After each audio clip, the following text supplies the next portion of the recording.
Hey mga kamigo, amiga, alam nyo ba na sa Saudi ay puro one eye ang symbol sa mga kalsada, sa mga building, sa mga roundabout, at ang kanilang kaaba pag pinahalang mo ay one eye din ang symbol niyan. That is the symbol of Satan. Pero pag ang kanilang kaaba, yung batong itim na yan ay naka normal, ay parang vagina ng babae.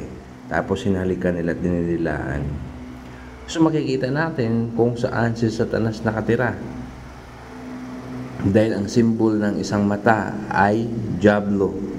Yun ang sabi nila. So ibig sabihin, yung Diablo na sinasabi nila ay nasa Saudi Arabia. At ang nagposes kay Muhammad, ayun ang Diablo. Alam nyo ba na sabi ng Panginoon na malalaman natin kung tayo ay mabuksan ang ating mga mata at ating mga puso at tinuturuan tayo ng banal na espiritu upang malalaman ang mga gawain ni Satanas. Nakikita natin ang kanilang mga gawain, pagsisinungaling, hatreds, yung pag-ayaw sa kanilang religion ay kanilang pinapatay.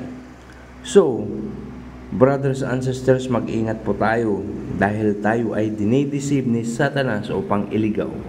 Alam nyo ba na si Satanas ay parang anghel ng sanlibutan na lumiliwanag, pero ang kanyang mga gawa ay panlilinlang at pag-uuto